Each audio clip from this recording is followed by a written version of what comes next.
My name is Daniel Mercer. I'm 32 years old, and I live in a small but expensive apartment in downtown Toronto. By day, I'm a senior marketing strategist for a tech firm, one of those jobs where you wear nice shoes, sit in endless Zoom calls, and try to convince yourself that synergy actually means something. But this isn't about my job. This is the story I've never told anyone. I call it, "She called me at midnight and said, 'Can you come over? I need you.'" It started 6 months ago. I was sitting on my couch, half asleep, Netflix droning in the background, when my phone lit up. It was her name on the screen, Clara Bennett. Clara wasn't just anyone. She was my colleague and my boss's daughter. We'd been working together for almost a year. She was smart, driven, with this quiet confidence that didn't need to be loud to take up space.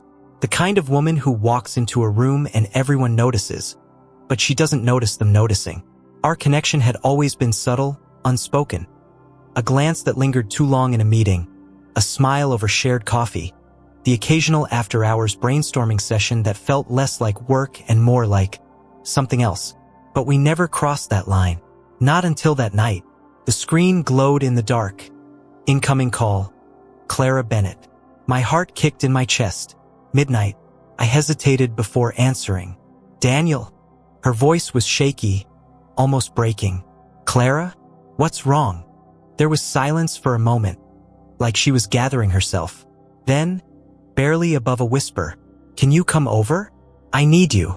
I didn't ask questions. I grabbed my coat, my keys, and ran out into the cold. She lived in one of those old brick townhouses just outside the city core. Beautiful but creaky, with ivy crawling up the walls.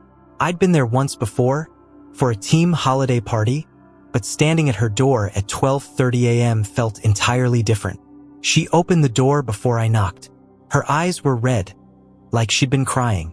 Her hair was loose, falling over an oversized sweater that looked like it had been pulled on in a hurry. "Daniel," she breathed out, like my name itself was some kind of relief. "What happened?" I asked, stepping inside. She didn't answer right away. Instead, she locked the door behind me and leaned against it, like she was trying to keep the whole world out. "My father," she finally said, her voice flat. "We had a fight. A bad one." I waited. He said things I can't forget. "About me. About you." I blinked. "About me?" She nodded, her eyes darting away. He thinks we're too close. That you're distracting me from work, from the company, from him." There was something in her voice. Anger, yes, but underneath that, pain. I stepped closer. "Clara, I didn't mean to cause any." She cut me off. "It's not your fault. It's him. He doesn't see me. Not really. He just manages me. Like I'm another project." Her hands were trembling. I wanted to hold them, but I didn't. Instead, I asked softly, "Why did you call me?" She looked up, her eyes meeting mine. "Because," she whispered, "you're the only person I feel safe with right now." We sat on her couch, the dim light from a single lamp casting long shadows. Outside, the wind rattled against the old windows. She talked and I listened. About her father's expectations. About how every decision she made felt like it was being weighed, judged. About how lonely it was to live in a house full of family and still feel unseen. I didn't say much, just small things, here and there. But every time her voice broke, I felt it like it was my own. At one point, she laughed through her tears, shaking her head. "God, I must look pathetic right now." "You don't," I said immediately. "You look human." She stared at me then, and there was this pause. A dangerous pause. Her breath caught. Mine did too, and before I could think, she leaned in. Not much, just slightly, but enough that the air between us changed. Her hand brushed mine on the couch. The house seemed to hold its breath. I should have pulled away. She was my colleague, my boss's daughter. Every HR manual in the world would scream at what was happening, but I didn't. Instead, I asked, "Clara, are you sure?" She didn't answer with words. She kissed me. It was soft, tentative, like she was testing the weight of it. But it carried something raw, something unspoken that had been simmering for months. When she pulled back, her voice was barely a whisper. "I've wanted to do that for so long. I should have stopped there. But the truth? I didn't want to." And in that moment, with her eyes searching mine, I knew this wasn't just a midnight call. This was the start of something we might not be able to undo. The next morning, I woke up on Clara's couch. The room smelled like coffee and something faintly floral, her perfume clinging to the air. She was already awake, sitting at the dining table with her laptop open, her hair pulled back in a messy bun. When she saw me stirring, she smiled softly. "Hey," she said. "You should have taken the bed." I rubbed my eyes. Didn't feel right. Her smile faded, replaced by something more serious. "Daniel, about last night." I sat up, bracing myself for regret, for the awkward we shouldn't have conversation. But she didn't say that. Instead, she looked at me like she was trying to measure something. "Do you think we made a mistake?" I held her gaze. "Do you?" She hesitated, then shook her head. "No, but I'm scared." I understood why. Her father, Richard Bennett, the man who owned the company we both worked for, wasn't just a CEO. He was a force. The kind of man who could smile at you in a meeting while quietly dismantling your career behind closed doors. If he knew what happened between us, well, I didn't let my mind go there. That day at the office felt like walking a tightrope. Clara and I didn't talk about what happened. Not in words. Anyway, but every glance we exchanged felt loaded, heavy. At lunch, my friend and coworker Nate nudged me. "You okay, man? You look like you've seen a ghost."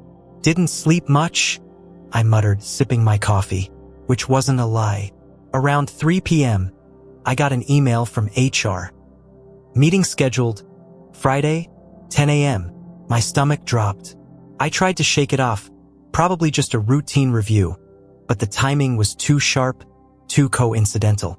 And then, as if the universe wanted to confirm my paranoia, I caught a glimpse of Richard Bennett leaving his office. His eyes flicked toward me just for a second. There was something in that look, something that said he knew. That night, Clara called me again. But this time, her voice wasn't soft. It was sharp, panicked. "Daniel, my dad confronted me." My pulse spiked. "About us?" "Yes." He asked if there was something going on. I didn't know what to say. I froze. I could hear her pacing on the other end of the line, her voice breaking. "He said you're ambitious, that you're using me to climb the ladder." He said. She cut herself off, her breath ragged. "He said if I don't end it, you'll be gone by the end of the month." I didn't know what to say, because part of me wanted to storm into Richard's office and tell him exactly what I thought of his threats. But another part, the part that paid rent and had bills, knew how easily he could make good on them. I went to her place again that night. This time, the mood wasn't soft or tentative. It was heavy, urgent. She opened the door, her face pale. "He's not bluffing, Daniel," she whispered. "You don't know him like I do. If he wants to destroy you, he will." I stepped inside, shutting the door behind me. "Then what do we do?" Her voice cracked. "I don't know. I just know I don't want to lose you." The words hit me like a weight, because the truth was, I didn't want to lose her either. But I couldn't shake the creeping fear in my chest. If I stayed, my career might burn. If I left, my heart might. That night wasn't like the first. There was no tentative kiss, no nervous laughter. This time, we clung to each other like the world was trying to rip us apart, and maybe it was. When I finally drifted into sleep beside her, my mind was a storm of thoughts. The meeting with HR, the look in her father's eyes, the choice I might soon have to make. The next morning, I woke up to the sound of her phone buzzing. She answered quietly, but her voice carried across the room. "Yes, Dad. I know. I'll talk to him." A pause. "No, please don't do that.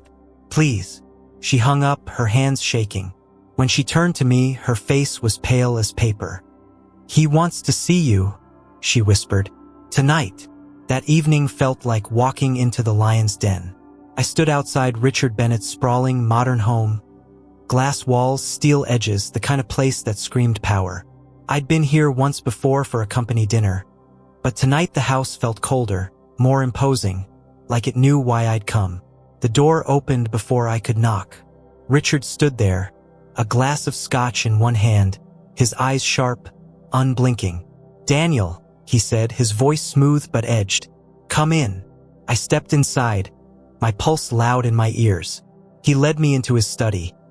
Dark wood, shelves lined with books that looked like they'd never been opened, a massive desk that seemed to swallow the room. He didn't offer me a drink. He didn't offer me a seat. He just stood there, staring. "I'll be blunt," he said finally, setting the glass on the desk with a soft clink. "You're sleeping with my daughter." The words landed like a slap. I opened my mouth, but he cut me off with a raised hand. "Don't insult me by denying it." Silence filled the room, thick and suffocating. He stepped closer. "You're good at what you do, Daniel. Smart, ambitious. But ambition," he tilted his head, studying me, "can be dangerous when it's mixed with desire." I forced myself to meet his gaze. "This isn't about ambition. I care about Clara." His lips curled into something that wasn't quite a smile. "You care about her?" He let out a short, humorless laugh. "Do you know what caring for her means? It means living under my shadow. It means every move you make will be watched, scrutinized." He leaned in, his voice low and deliberate. "And it means your career, everything you've worked for, hangs by a thread I can cut at any time." I didn't respond right away, because part of me wanted to throw his words back at him, to tell him I didn't need his company, his approval, his threats. But another part of me, the part that thought of my bills, my reputation, my future, knew he wasn't bluffing. "Stay away from Clara," he said finally, his voice like steel, "or I'll make sure you regret it." I left that house with my hands trembling and my chest tight.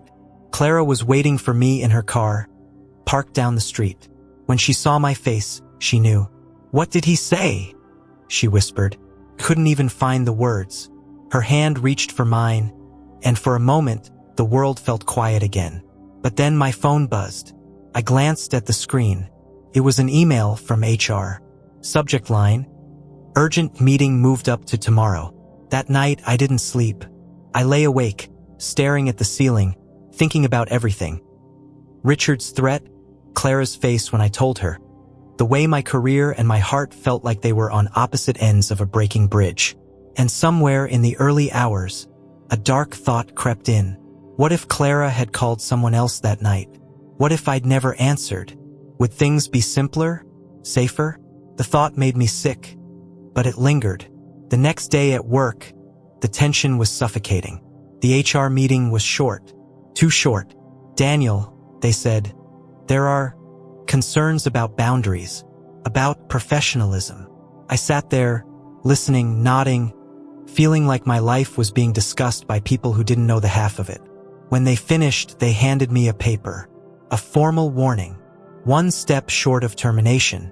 That evening, Clara came to my apartment. Her face was streaked with tears.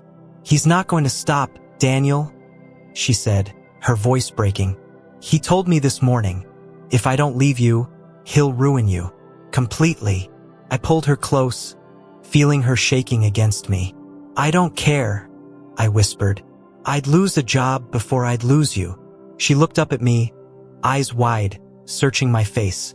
"Are you sure?" I was, or at least I wanted to be. And then, she pulled away, just slightly, and I saw something in her eyes I hadn't seen before. Guilt. "Daniel," she whispered, "there's something I haven't told you." My chest tightened. "What is it?" She swallowed hard, tears spilling again. "The night I called you, I'd just gotten into a fight with him. But that's not all." She hesitated, then forced the words out. "I wasn't just calling you for comfort. I wanted to see if you'd come, if you'd choose me, even if it meant crossing a line you shouldn't." I stared at her, my mind trying to process the weight of what she was saying. "Clara," her voice broke, "I needed to know you'd come, that someone would." The words hit me harder than Richard's threats ever could. Because in that moment, I realized something. This wasn't just about love. It wasn't just about us against the world. It was about two people, both a little broken, both looking for something in each other that maybe wasn't fair to ask for. We sat there for what felt like hours, the truth hanging between us. And in the quiet, I understood something I'll never forget. Sometimes, love isn't about rescue. It's not about saving someone or being saved. It's about standing in the mess together, knowing it might break you but holding on anyway, because letting go would hurt even more. The next few days felt like a blur, half-lived, half-felt.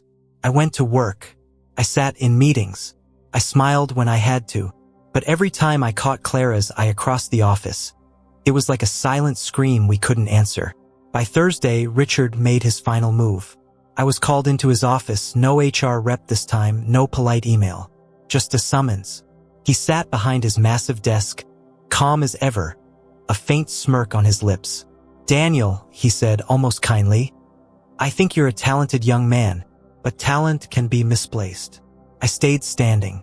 I wasn't going to sit in that chair like some obedient student. "What do you want from me?" I asked, my voice low. His eyes sharpened. "I want you to walk away. From Clara. From this thing you think you have. And if I don't?"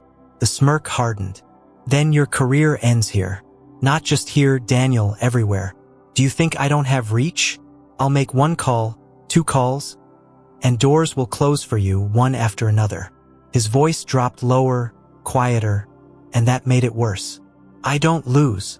I left his office with my stomach in knots, my hands shaking with something between anger and helplessness.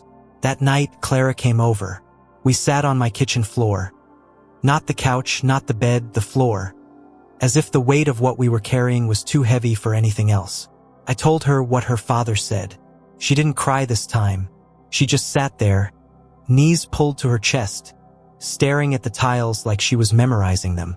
Finally, she said, "I can't watch him destroy you." I reached for her hand. "Clara, don't." But she pulled away, her voice trembling. "I love you, Daniel. God help me, I do. But if staying with me means losing everything you've worked for, then maybe the most loving thing I can do is to let you go." I didn't have words, because every part of me wanted to fight, to say, "No, we'll find a way, we'll take the hits together." But looking at her, really looking, I saw how exhausted she was, how much she'd been fighting too. And maybe she was right. Maybe love isn't always about holding on. Sometimes, it's about knowing when to release your grip, even if it tears your heart out. We didn't call it a breakup. We didn't say the words "it's over." We just stopped. She stopped calling at midnight. I stopped showing up at her door. We passed each other at work with polite smiles that felt like knives. And eventually, she left the company. No goodbye, no last look, just gone. Months later, I heard she moved to Montreal, started fresh. I stayed in Toronto, kept my job, climbed a little higher. From the outside, it probably looked like I'd won. But some nights, I'd wake up to silence, my phone dark on the nightstand, and I'd think about that call. "Can you come over? I need you." And how, without even thinking, I did. Here's what I've learned. Love doesn't always end in grand gestures. Sometimes, it ends in quiet, in half-finished conversations, in the space between two people who still care but can't keep breaking each other open. And yet, if she called again at midnight and said those same words, I know I'd go. Not because I expect a happy ending, but because some people leave marks on your soul that no distance, no silence, no threat can erase.